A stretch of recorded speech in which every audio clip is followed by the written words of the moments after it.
It was supposed to be an ordinary afternoon at LAX, late light sliding off the terminals, coffee steam drifting through a line that moved with the gentle certainty of routine.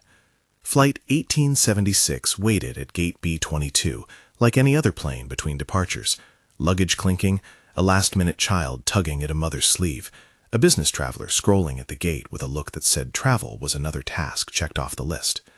Nobody on board that jet expected anything that would change the rest of their lives. A plane was falling, and a passenger yelled, "Jesus Christ."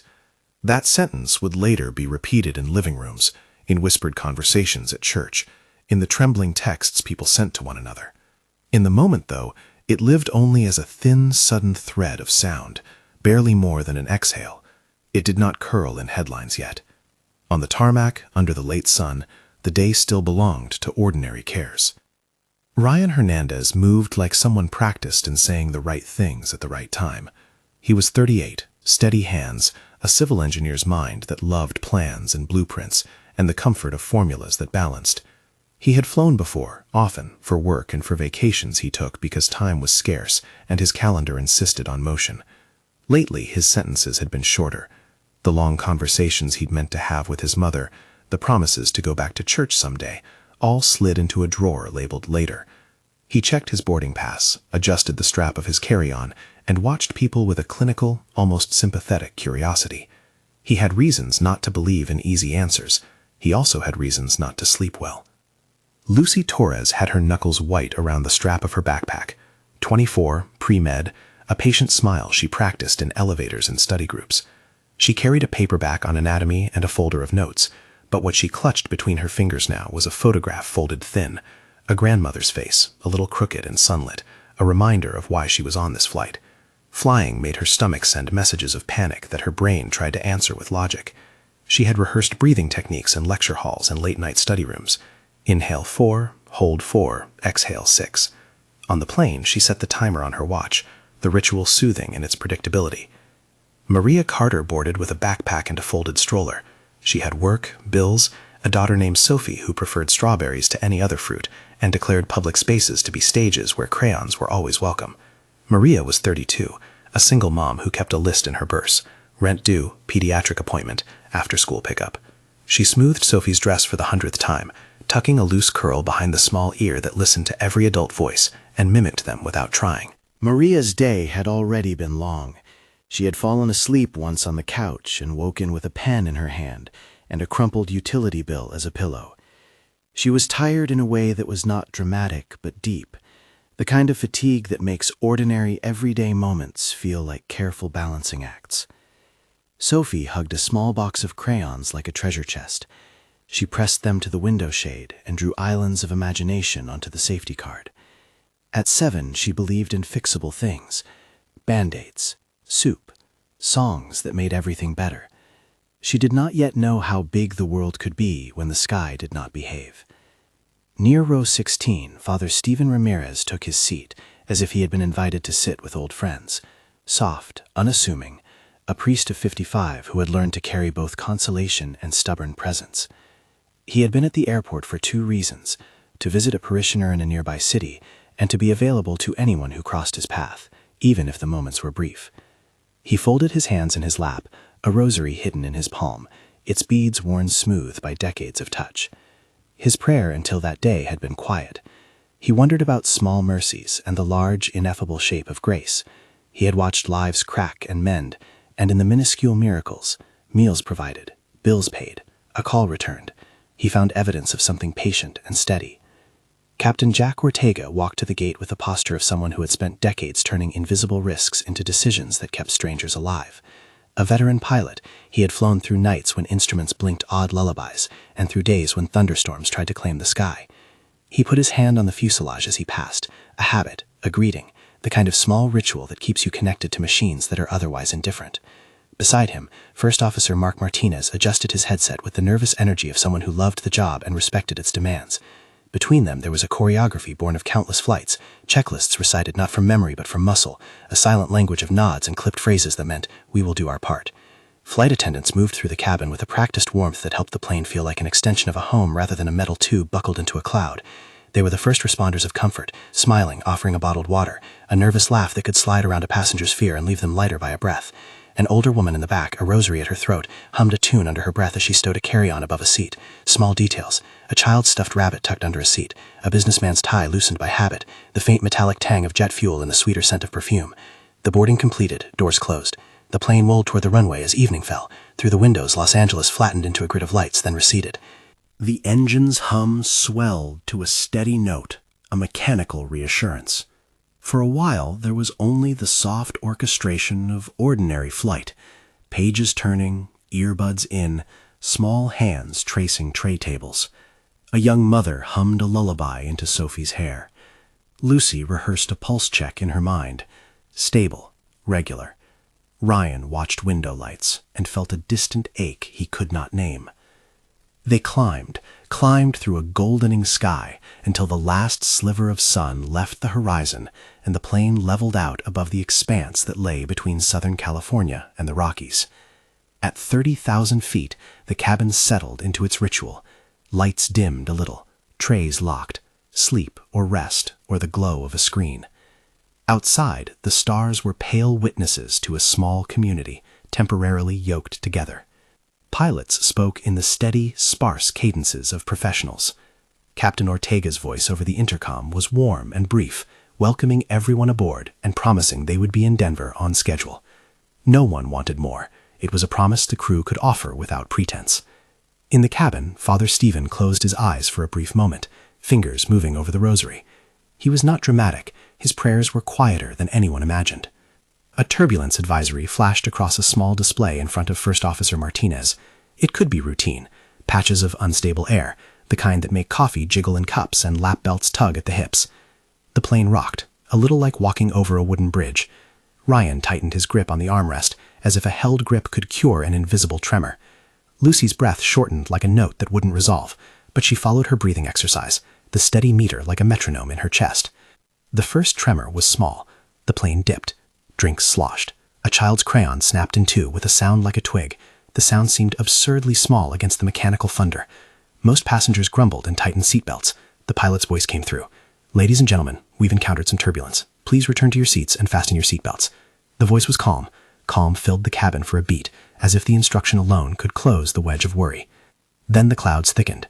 At cruising altitude, the sky is not flat. It's made of layers, of currents sliding past each other. In the window line, a wall of cloud rose like a folded white curtain. Outside, it was a gray that swallowed light, and the plane moved like a small boat heading toward a changing tide. A low rumble grew in the fuselage, not just the engines, but a deeper vibration that threaded the frame. Captain Ortega moved his eyes between instruments and the weather radar scope, but they read abstractly, blips and gradients, numbers that promised interpretation, not prophecy. He felt the plane's skin, the howl of the wind, the mismatched language of physics and weather. Then the turbulence became something else. Not the polite shaking if you're unlucky kind. It was jagged, a vibration that slid into a drop. The plane shuddered as if fingers had grabbed it and given a hard shake. An overhead bin popped open with a metallic crack. A water bottle rolled across an aisle like a small silver moon. A coffee cup tipped, and black liquid arced and hit the safety card with a hiss. The hum of the engines became an edgier noise that promised change. The tray tables rattled. A child's crayons, Sophie's crayons, spilled, and one snapped cleanly under the pressure of a small hand. The emergency lights did not come on yet, but the cabin became a place of amplified sensations. The air seemed thinner in the eyes, thicker in the ears. Flight attendant smiles hardened into lines of practiced composure. People who had been dozing snapped awake with the focus of prey animals.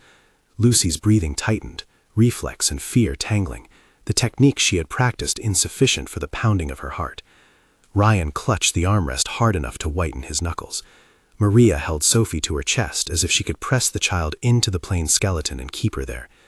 Alarms began to layer in the cockpit, a layered language of tones that pilots hear like a chorus of warning lights. "Autopilot disengaged," Mark said, clipped, the words falling between his teeth like tools. "We've lost smooth control." That formulation was deliberate and contained, a professional way to name the problem without assigning personality to fate. Captain Ortega's hands moved over the yoke with the speed of habit, but his jaw was a hard line.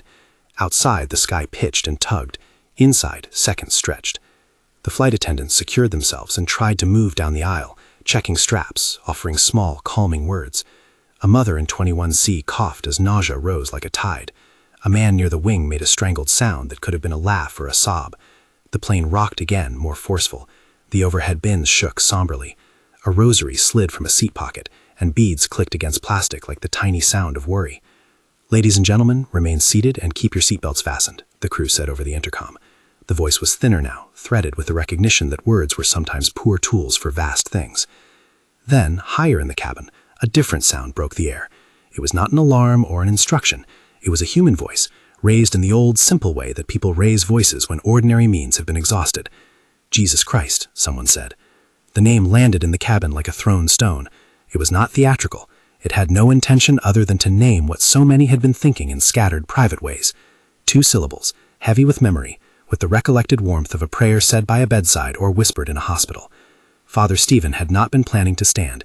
He had been holding his rosary, a man folded inside his faith. But the movement, sudden, purposeful, pushed him from his seat. The beads slipped through his fingers.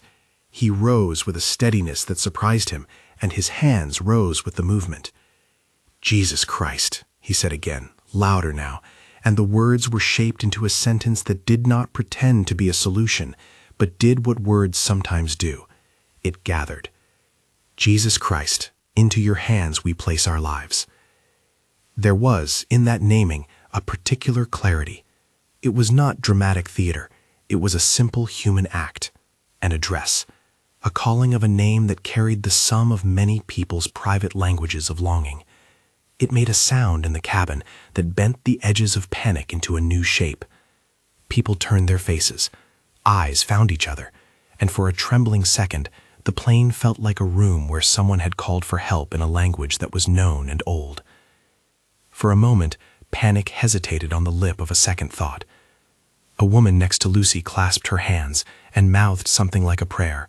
A man in row 9, typically reserved and buttoned in his suit, folded his hands as if the movement had been waiting, rehearsed for years. A passenger near the back started humming a hymn without announcing it, a thin line of melody that wrapped itself around the others. Sophie, tiny and alert, repeated a name she barely understood because names felt like anchors to children. "Jesus," she whispered, slow and sure. This was not a scene of uniform faith. There were hands that remained clenched, faces that remained implacable with disbelief. But something happened to the air. Fear did not vanish. The plane still dropped and surged. The alarm still chimed. But the shout gave fearful hearts a way to orient. It handed them a script they recognized: name, address, plea. In that script was an invitation to the communal, to share the fear and the name and whatever courage might come by the sharing. Back in the cockpit, the pilots were working in the language they knew best: checks and counters, muscle memory, and instrument readouts. But even in that mechanical theater, human sounds matter. Through insulation and metal, even the soft chorus of a hymn travels. Ortega heard it like the memory of a bell. He did not need to believe in its metaphysical efficacy to feel his jaw unclenched by a hair. It was human sound meeting human sound. Hands on the controls, voices in the cabin, the hiss of air conditioning turned up to drown the outer noise.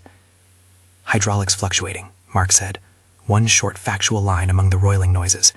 "Stabilizer trim reacting odd. We're switching to manual." They did not speak in absolutes. They spoke in verbs. They acted. They weighted their options, breathed into the protocols that had guided them through other nights. Each decision narrowed the field of possibility, the way a surgeon's careful movement reduces a list of threats. Neither pilot dismissed the prayer rising behind them. Neither would claim it as their instrument. For Ortega, the sound was one more human presence on board. He moved his hands and felt each nudge the wind gifted back. In the back of his mind, a childhood image, a crucifix his father had left on the dashboard of a family car, made him smile wryly and then focused him again on the yoke. The oxygen masks did not drop all at once. It was a staggered, awful ballet. With a pop and a clunk, some released from above, strings dangling like limp promises. A woman next to Lucy found a mask and tried to secure it, her nails asking the band to obey. Flight attendants moved a small, astonishing choreography, securing straps, calming kids, instructing in clipped, efficient pulses. People who had been strangers found hands, one steadying an older man whose rosary had spilled beads across the floor, another wrapping an arm around a sobbing woman who had closed her eyes like a retreat. The plane lurched and then fell. The voice in the cabin was now a production of intersecting noises, the murmur of prayer, the whine of alarms, the mechanical sighs, a child's voice asking in a small, incredulous pitch, "Is this still a game?" Sophie reached up, and Maria answered with a tight, steadying voice, "No, baby, we're together." Ryan's neck prickled with sweat. He thought of the blueprint of his life, carefully constructed, safely contained. Now the lines had blurred. He found himself thinking not of a plan, but of his mother's voice when she had last asked him to come home for a Sunday dinner. He thought of a voicemail he hadn't listened to, a birthday he had missed. When Father Stephen's voice carried, "Jesus Christ, into your hands we place our lives," it sounded not like an accusation, but like a key slid into a lock that had been rusting. Around them, the cabin filled with small acts that meant more than words. Passengers helped others with masks, hands steadying trembling knees. An elderly woman who had been humming now clasped her son's hand and squeezed as if to transmit something that could not be said. Lucy, who had studied anatomy and emergency response, suddenly became a first responder not by training but by instinct, turning to help a man who had hit his head on the overhead compartment. She felt her palms press against skin and measured a pulse. It was racing. She spoke in low tones, saying things she would later call clinical and compassionate. Everything accelerated. The plane pitched toward a hollow that felt like falling through a throat. Cockpit instruments flashed in quick succession, signals without speech, dots of light that a pilot reads like urgent sentences. Ortega and Martinez coordinated with a professionalism that married speed to deliberation. They were surgeons of the sky, making incisions in an atmosphere that refused comfort. Mark called the checklist. Jack acknowledged closer, while felt every vibration like a personal responsibility. "Brace," an attendant shouted at the front, a single word that landed like an order and a prayer. People did as they'd been instructed 1,000 times in safety videos they had barely watched. They hunched forward, braced their heads, took a position that was as much about obedience as about a whispered hope that the body could be made ready. Sophie, small enough to fit under Maria's chin, pressed her face into fabric and hummed with a faint, steady rhythm. The sound was a heartbeat. Then, in the middle of the noise and watching alarms flame like caution flags, something else happened. More voices named the name. Not everyone, not uniformly, but far more than a handful. A chorus began like a slow wave, the name called out in different tongues, with different cadence. "Jesus Christ," a man in the rear said with a strangled fervor. "Lord, be with us," another breathed. The cabin shifted from a room of isolated panic to a space where people shared a single task, to call out what had meaning to them. Prayer took forms, shouts, whispers, the quiet rhythm of Hail Marys, the small muttered invocations of people who had never before been comfortable speaking such language in public. In the cockpit, Ortega felt the sound wash over the insulation as if through a thin membrane. He did not let it distract him from the work. One cannot be led by lyric alone when physics insists on compliance. But he registered it. He registered also the faces that streamed across his memory: a mother in a grocery line, a child asleep in a car seat, a man in a suit who had taken too many long flights. The sound of the cabin made him think of a family gathered in a small kitchen, hands finding hands, and that thought steadied him a fraction of a degree. Mark's voice was calm but tight. "We need to descend, prepare for rapid descent," he said, enunciating the plan that would guide dozens of people's next breaths. They worked through procedures that made the chaos legible, converting fear into motion. There was no time for spectacle. There was time only for action. The plane began a descent that felt less like a plan and more like negotiation. Outside, cloud walls pressed in, a monochrome hush that turned the world into an impressionist blur. In the cabin, light skittered and smudged into statements of shadow. The engines mourned and sang like old, knowing creatures. The yoke felt heavy in Ortega's hands, an honest weight, and he used every part of his training and instinct to shape the bird's descent. Back in the rows, people continued to do what people do when waiting for news. They whispered, they promised, they clung. Ryan mouthed something he had not said in years. Lucy kept moving to help.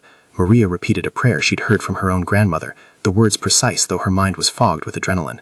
Sophie slept for a beat and then woke, sensing the movement, and said, "Will we see the ground?" Her voice floated up like a question meant for God and pilots and everyone and no one. Then, as if a final thread had been pulled taut, Father Stephen's voice again rose above everything, clearer, closer. "Jesus Christ," he said, and this time his voice carried not just plea, but invitation. It invited hands to find hands. It invited people to do two things at once, to face the immediacy of fear, and to attach that fear to a name old as breath. The name rolled forward. It echoed. It became a chorus. Some people closed their eyes. Some muttered other words, prayers their private hearts had learned long ago. The hymn a few rows back swelled into a faint, fragile backbone of sound. It did not stop the alarms. It did not quiet the wind. It did not claim to be a tool with mechanical effect. But it did something else that was harder to measure. It rearranged the cabin's internal weather. Where before there had been sharp islands of terror, suddenly there were lines of contact, hands that reached, voices that answered. The pilots, meanwhile, were not spectators of faith. They were actors in a machine that demanded competence. They methodically worked the aircraft through variables that would not respond to sentiment. Ortega trimmed and eased, took and gave, balanced weight and air, consulted and executed. The problem was not only weather.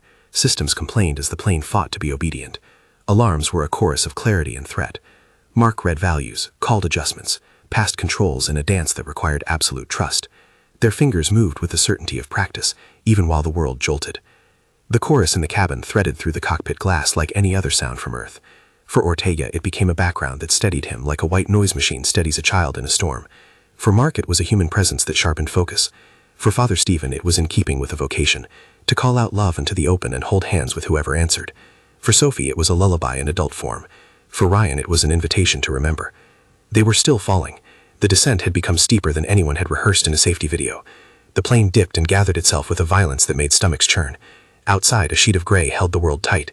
The runway, the long, orderly promise of ground, was a far-off band of lights, patient and expectant, a destination that existed ahead like an almost mythic object.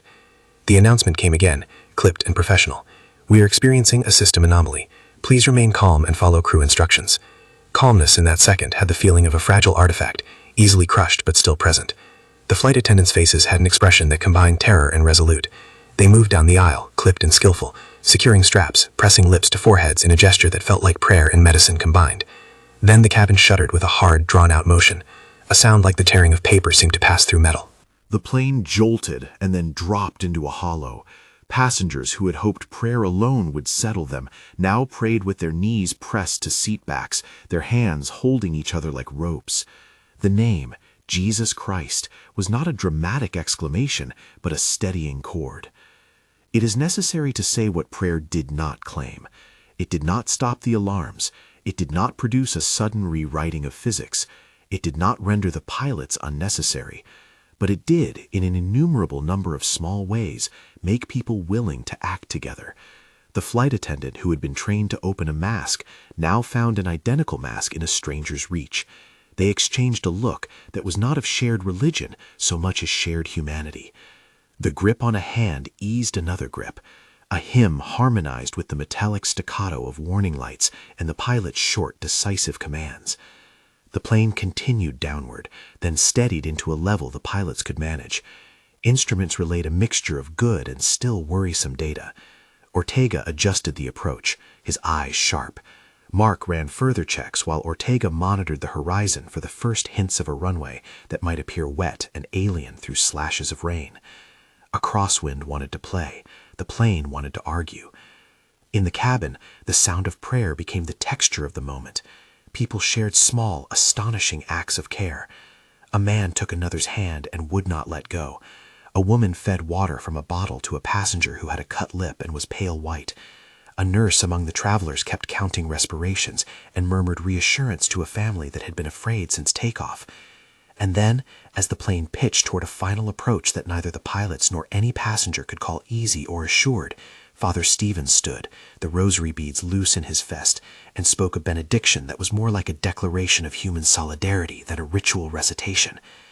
"Jesus Christ," he said, his voice carrying now without strain. "Hold them, hold this plane, hold these people, be here with us." The words did what words can do in the center of crisis. They offered a place for other words to land. They allowed the scattered language of fear to gather into a direction. The cabin answered in kind, some with an amen, some with a whispered Hail Mary, some with something older that had no formal name and slid into a murmur of shared breath. Captain Ortega and First Officer Martinez felt the sound as a human current. It did not change the algebra of descent. It changed the composition of the room where they were doing their work. Mark adjusted, called out, and Ortega felt the plane respond with stiff, begrudging compliance. Each micro-correction was its own small miracle of focus. The runway, a smear of lights now, moved like a promise through the rain, nearer with every conscious moment. The engines answered the pilot's hands. The plane drew nearer to ground. The cabin's chorus leaned forward like one organism. The alarms were no less urgent. The weather remained uncooperative, but the air inside had shifted like a tide that had finally found a harbor.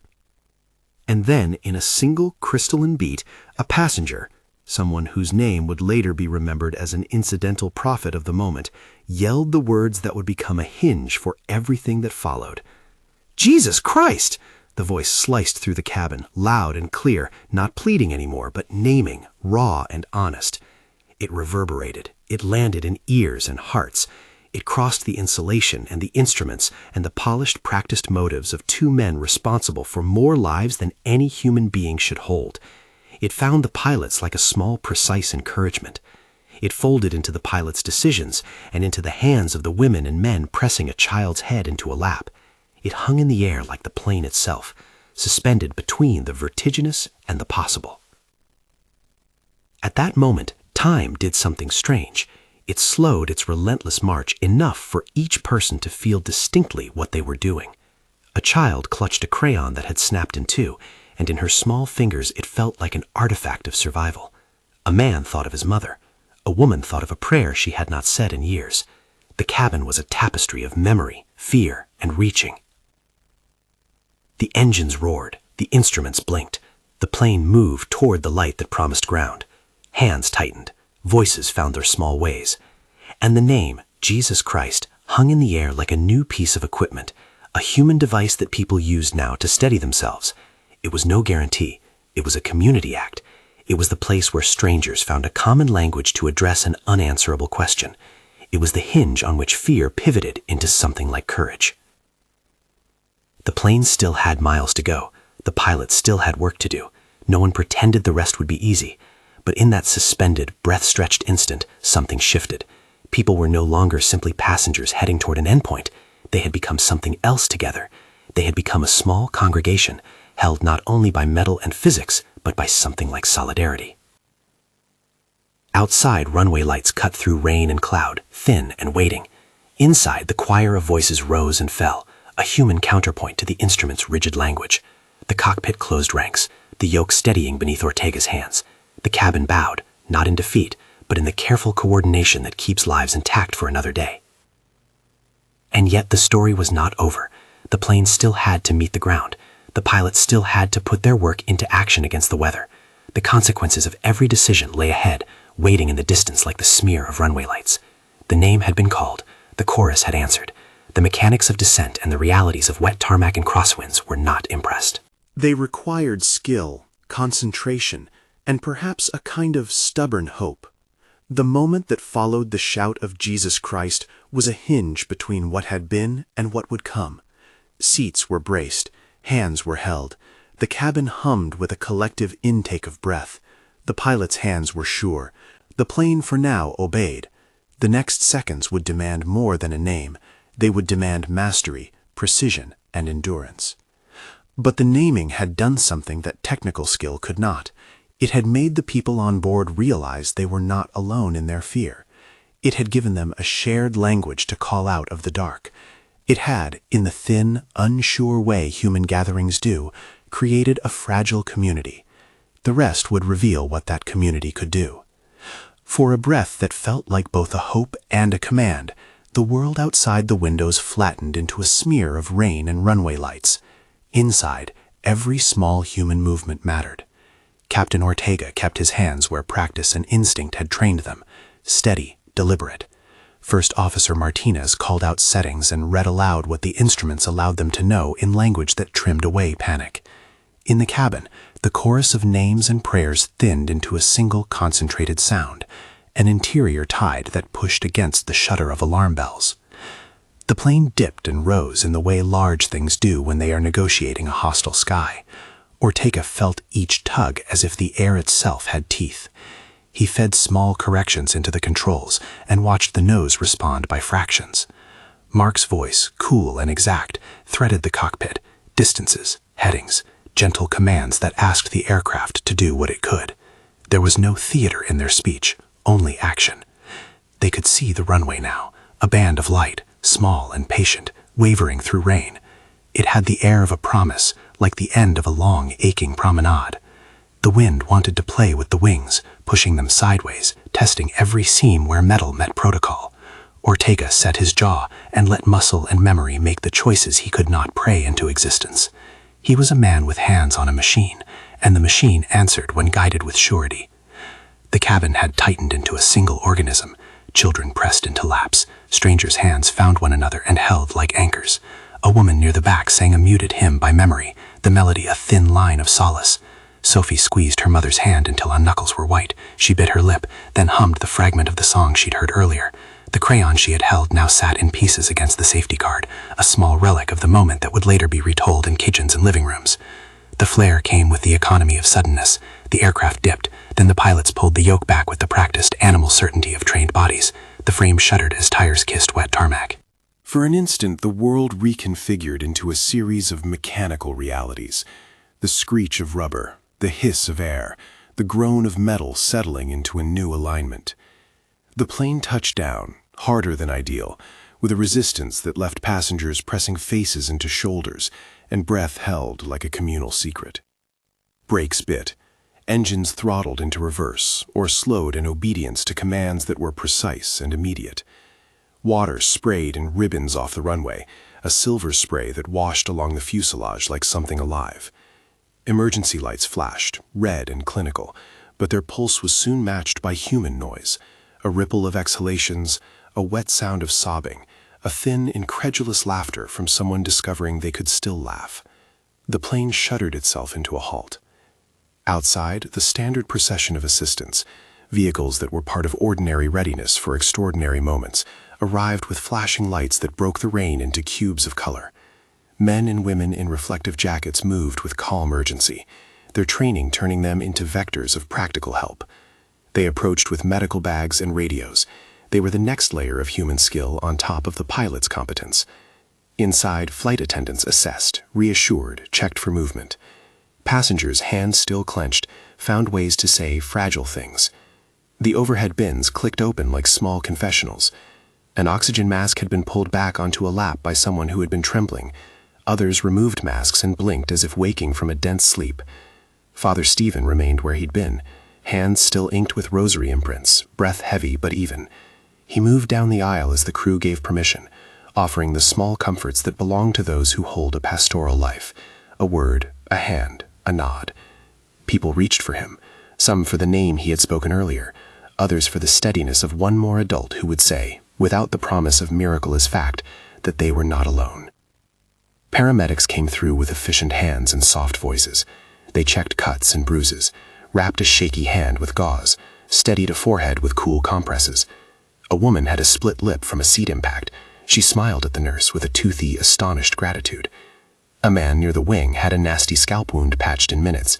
He sat, stunned, and then began to laugh as voices braided into conversation. It was not a spontaneous chorus of absolutes, but of people trying to name relief. Outside, the engine's low note faded to a human murmur. Inside, the plane's community began to reassemble itself out of the raw materials of shock. A flight attendant moved through, checking for anyone who still seemed adrift. She found Lucy, who sat with her palms pressed together, trembling but breathing. Lucy's eyes met the attendant's and held a recognition that was not only of survival, but of responsibility. There were people who needed her now in the simplest, immediate ways. When the crew at last allowed everyone to unclench and stand, passengers rose slowly like people waking from weight. There were hugs, and there were embraces that lasted a long time, as if time itself had become malleable and was being shaped into one another. A man thanked Father Stephen with a voice thick with tears, repeating the name that had held them. Jesus Christ, thank you. The priest answered with something between a blessing and an act of mutual recognition. We gave our fears words. We did not hand ourselves over to fate alone. News crews would later speak of that moment with truncated sentences and appetite for the dramatic. But in the seconds that followed, people did what people do when trauma loops into tenderness. They told each other small, specific truths. I was sure I thought about my kids. I thought I was going to die. Each confession was its own private liturgy, released into a room that had been emptied of certainty. Captain Ortega exited the cockpit last, the crucifix in his pocket a cold, private weight he thumbed without thinking. He was met by his crew, Mark's face drawn but clear, and a coordinator who offered the standard set of next steps: debrief, medical checks, statements for the airline. Ortega nodded and allowed himself one long, slow breath that tasted like the salt of wet runways and the adrenaline that wouldn't unspool all at once. He walked down the aisle and looked at the faces that had met fear and done small, human things in response. He saw Ryan, who had kept his hands white on an armrest moments before, now weeping with his head bowed. He saw Lucy helping another passenger with the tremor in her voice. He saw Maria holding Sophie so closely the child could smell her mother's hair.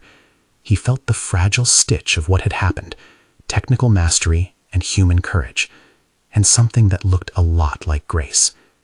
In the hours that followed, the terminal became a slow current of reunion. Families were called, cell phones lit up with messages that read in truncated bursts. "I'm okay. Call me. We prayed." Airport personnel arranged buses and rooms for those who could travel on. Some passengers insisted on leaving immediately, anxious to reach those who waited on the ground. Others stayed to speak quietly with crew and clergy. When they could, several passengers lingered in the airport's quiet corners. A small crowd gathered later in a closed-off area: Father Stephen, Captain Ortega, First Officer Martinez, Maria and Sophie, Ryan, Lucy, and a handful of others who had found each other in the odd intimacy of shared fear. There were no microphones, no reporters, only the low, private concourse, where words could be said without being made small for the appetite of headlines. There, in the muted fluorescence, Father Stephen led a short benediction that was more an act of community than a liturgical performance. He did not promise an explanation for what had occurred. He did not claim cosmic causation. He placed his hand on Sophie's small head and said plainly, "We give thanks for the hands that worked on our behalf and for the courage we found together." He named the pilots and the crew and the professionals who had come to help. He named the human instincts that had made hands reach for others. He closed with a quiet, "In the name of Jesus Christ, thank you for this life," and people bowed their heads as if their lives had been knotted together. In the days and weeks that followed, the narrative of the flight unfurled in small, intimate ways for those who had been there. There were interviews recorded and then edited. There were official statements that used measured language. There were internal airline debriefs that focused on procedures and maintenance checks. Survivors found themselves recounting the same moments: the jagged turbulence, the sound of snapped crayon, the way a rosary had rolled across an aisle with a new tilt of meaning. Some would later call the outcome miraculous. Others would insist on the pilot's skill as the decisive factor. Most would hold the two together without trying to untangle them like the threads of a braid. Ryan went home with a different kind of fatigue. The narrowness he had been living in, work projects, late meetings, the polite avoidance of long conversations with family, split in a way that made the rest of his life look like something he could change. The night after the landing, he sat on his small apartment balcony and called his mother. He listened to her voice in a way he had not in years and promised in tears to come to Sunday dinner. In the months that followed, he began to open the drawer labeled "Later." He attended a church service with a friend who had messaged him after the flight. He found himself lingering in prayer with a hand over his face, saying haltingly and with an element of wonder, "Jesus Christ." Lucy, whose life had been planned with the steady fever of exams and rotations, discovered a call that was less a sudden conversion than a slow shifting. The trauma she had witnessed, people hurt and healed by small gestures, pulled at her professional life with a different kind of gravity. She finished her medical training with an undercurrent of new purpose and sought out trauma care opportunities in urban clinics. Her hands, once always practiced with the scalpel of study, now learned to study people who had been frightened or broken by accident or illness. She kept the habit of breathing for herself and taught it to others. Maria's life, already balanced on the careful ledger of a single parent's love, acquired small, luminous things. She found community care resources that had been designed in the city's quiet pockets for families like hers. She began attending a support group led by volunteers who had boarded Flight 1876 and wanted to keep in touch. Sophie kept her box of broken crayons in a drawer like a talisman. She drew islands on scraps of paper and made them into stories she would later tell to new classmates. Once we were on a big bird, and somebody said, "Jesus Christ," and then everything became soft. Maria would tell the story not as a tidy theodicy, but as a memory that had shifted the shape of how she measured what mattered. Father Stephen kept the rosary knotted in a corner of his pocket for weeks. He returned to his parish with a new liturgy of presence, an open hour for people who needed someone to listen, a small group that met weekly for those who had experienced the flight and wanted to unpack their feelings. He wrote quietly to a few of the passengers who had left notes. He made pastoral calls and sat in living rooms where people cried and then laughed at the same recollection. He never suggested that prayer had been a mechanical device. He spoke instead of the courage that names can grant and of the way faith can stitch people back into community. Captain Ortega kept his hand on the crucifix he wore occasionally as a private anchor. He kept it not as talismanic proof that something supernatural had steered the plane, but as a reminder of the fragility and responsibility of the work he did. In quiet moments between flights, he would tell trainees about calm under pressure, about muscles remembering procedure, about trusting a co-pilot and trusting the checklist. He spoke about the way the cabin's sound had reached them like a human presence, a reminder that the job, for all its technical aspects, is also about people. First Officer Martinez, who had always loved the mechanical clarity of flight, found himself thinking more about what he heard as much as what he saw. The sound of people singing and murmuring had an effect on him that went beyond superstition. It tuned him to the fact that airplanes operate among humans whose lives cannot be reduced to data points. He began to take more time in his downtime to visit communities near his base and to volunteer in programs for youth interested in aviation. A year after the incident, a small reunion gathered in a parish hall near the city where Father Stephen served. It was modest: coffee, a few trays of pastry, a folding table, but for those who came it was an important ritual. They had not all been in touch. Some faces had changed, some lives had shifted. Sophie, now a little taller, handed out drawings of islands rendered with exaggerated runways and smiling pilots. Ryan stood to speak and nearly choked on the words. He smiled through tears and said simply, "I used to think life was a list. Now I try to be present." They shared songs and memories. Captain Ortega explained the simple human realities of their landing: training, grit, care. Father Stephen prayed over the small crowd in a way that was not triumphalist but honest. Thanks for skill, thanks for courage, thanks for the mystery that made them reach for one another. Someone raised the name again, softly, and the room hummed with the same conversation had months before inside a plane. It was not an absolution. It was a mutual human breathing out that happens when people have seen the edge and turned toward one another. The phrase from that day, "A plane was falling and a passenger yelled, 'Jesus Christ,' was repeated afterward like a found line of scripture. It echoed in living rooms and in a few sermons that mentioned, in passing, the power of naming what you fear. For the survivors, that sentence did not function as an explanation. It was shorthand for the texture of a moment. Fear called into a name, skill meeting danger, and people choosing to belong to one another in the middle of sky. There were also quieter legacies. The airline revised some protocols and rewarded bravery among staff. Flight attendants who had moved with calm were commended for the human care they had shown. Support programs were offered for travelers who desired counseling. Some passengers were reluctant to speak publicly about the faith elements of their experience, wary of how such things are received.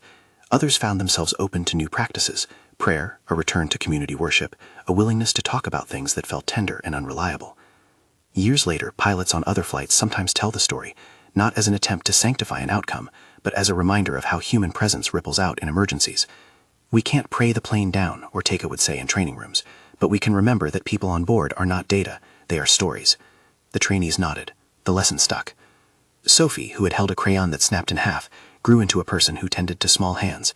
She volunteered at a pediatric clinic in her hometown and would sometimes pull out her box of many-colored, imperfect crayons to draw with a child too nervous for stitches or shots. When asked once why she kept the broken crayons, she shrugged and said, "They reminded me that things break and still make pictures." Lucy, in the years after, would be a doctor who brought both measured science and human steadiness to trauma wards. She learned to say to frightened families the kinds of things Father Stephen had said on the plane: "We will do our best, and you are not alone." She kept a photograph folded into her stethoscope case, Sophie drawing islands on a flight safety card, and it reminded her of the human cost and the human grace of every emergency. Ryan, who had once placed busyness above relationship, eventually took a sabbatical from his career for a time. He volunteered in a housing program, sat on boards that served the city he had once flown past without thinking, learned the names of neighbors he had ignored. He married not out of romanticized certainty, but because he wanted to practice fidelity in concrete ways. He continued, privately, to find words for his gratitude and to return to Sunday services now and then, not as a performative duty, but as a deliberate practice. There were other outcomes that were less tidy. Not everyone turned toward faith. Not everyone chose to stay close to community. Trauma is messy. Some passengers needed therapy for months. Others would learn to live with the memory in quieter forms. But many spoke of the day as a hinge. They used that language themselves. It did not explain everything. It simply marked a before and an after. For Father Stephen, the flight became another story in a lifetime of stories. He told it gently in sermons about attention and compassion. He used it not to prove a doctrine, but to illustrate a pattern he'd seen over decades. In crisis, people sometimes reach for something bigger than their fear, and in doing so, they often discover companions. He worried publicly about the language of claiming miracles as simple commodities. He insisted instead on gratitude for human skills, and for the courage to call out names when the world narrowed. Captain Ortega returned to the cockpit with the awareness that every flight bears a cargo of lives that are never merely statistics. He placed the small crucifix on the dashboard one day, not as an amulet, but as a private reminder.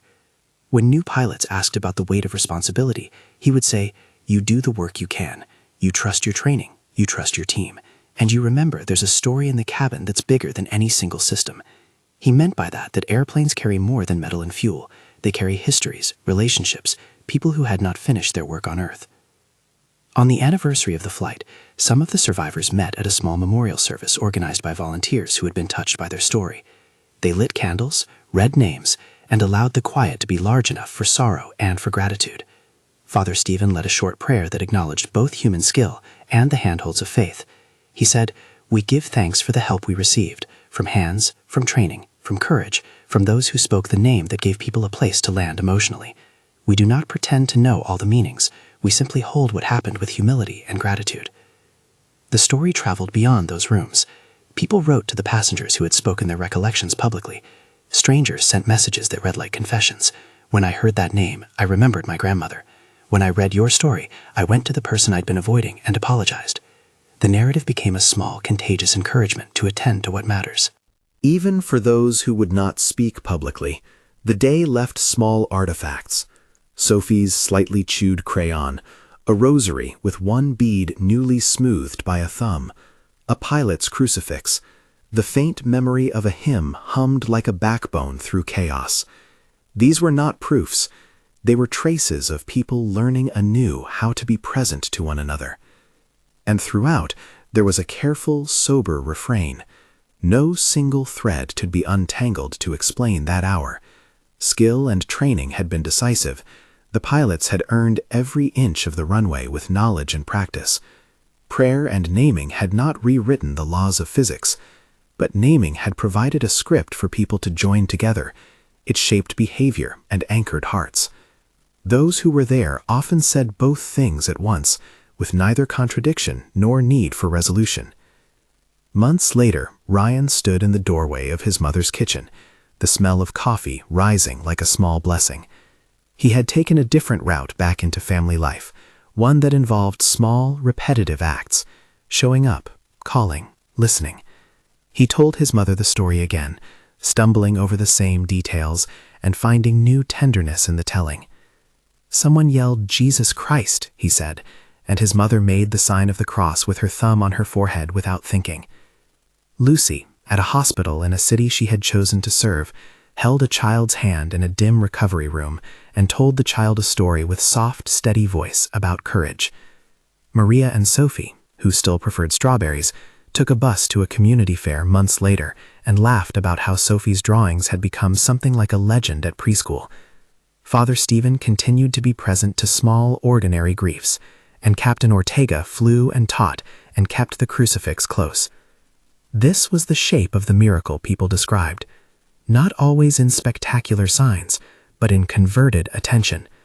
The remarkable part was not that physics had yielded, but that ordinary human choices, of help, of steadiness, of naming, had braided together into something survivors called grace. They used that word cautiously, with wonder. They did not claim it as an equation to be applied at will. They used it as a name for the way human life sometimes gathers into a pattern that bears new meaning. When the story traveled to those who had never been on the plane, some responded with skepticism, some with reverence, and some with an urge to apply it to their lives. People wrote to the small online community that grew around those who had been aboard. Some sent prayers, others offered practical help for families who had been shaken. The archive of human response became another kind of ledger, recording how one instance of fear generated a surprising generosity. In quiet rooms and in noisy terminals, the telling of the phrase, "A plane was falling and a passenger yelled, 'Jesus Christ,' continued to function as a hinge. It moved people to check on neighbors, to reconcile with family, to remember that names can be anchors and that people under stress often seek a shared script. It reminded pilots and cabin crew of the human story wrapped inside every boarding pass. It reminded clergy that faith often meets the world not in dogma, but in the shared language of need. Years later, Father Stephen would hold a small card in which Sophie, now older, had written a thank you note to the crew. It read in childish cursive about a big bird and a lady who sang and a man who said, "Jesus Christ." The card had been laminated and attached to the wall in the parish hall, like a talisman of humility. The parish would continue to care for those who wanted to speak about the experience, not to explain it, but to be present with its aftershocks. The miracle they spoke of was not in the end a simple claim. It was a layered thing, the combined effect of expert pilots refusing to surrender control, of crew and passengers acting with kindness and practical clarity, and of a communal naming that gave people a place to orient in the middle of terror. Survivors used the word miracle to describe the whole, the landing, the care, the way lives bent toward one another afterward. They did not insist that prayer alone had forced the runway to be safe. They said, rather, that prayer had kept them human as the pilots kept the plane. One short time after the landing, when the initial swirl of procedures and statements had calmed enough for private reflection, a journalist asked Captain Ortega pointedly, "What saved the plane?" He answered without flinching, "Our training saved the plane, the crew's action saved the plane, and the people on board helped one another survive the time it took us to put skill into motion." He paused, and then added more softly, "And there was a moment when strangers began to pray out loud. That changed how the cabin acted. It did not change the physics, but it changed the people." At the center of that sentence, the raised, resonant human name, was the hinge everyone remembered. Jesus Christ. A voice had cut through the metallic noise, and that naming had opened a channel. It gave people words, a way to gather, and therefore courage to do what their bodies were ready to do: help, brace, breathe, hold. In the months that followed, faith took many shapes among those who had been on board. For some, it was a return, an old practice resumed. For others, it was a new curiosity, a question that led them into churches and support groups. For some, there was no religious turn at all, only a deeper commitment to help neighbors and to be present. All of them described, in their own idioms, a transformation in how they counted what mattered. At a small ceremony months later, Father Stephen offered a short prayer of thanks in which he spoke to God in a voice that was both humble and direct. "Lord, we give thanks for the hands that kept us and for the courage to reach for one another. Stay with those who are afraid. Grant us the grace to be neighbors to one another. In the name of Jesus Christ. Amen." The prayer was simple, concrete, and inclusive, a benediction that honored both human skill and the human need to call a name when the sky narrowed. The story kept going because people kept telling it. They told it not to fashion a tidy cosmic moral, but to remind others that in moments when the world seems to be narrowing, there are still choices to be made: to help, to steady, to name what scares you. For passengers of Flight 1876, the name that had been called did not explain everything. It offered a way to belong to each other in the midst of an impossible situation.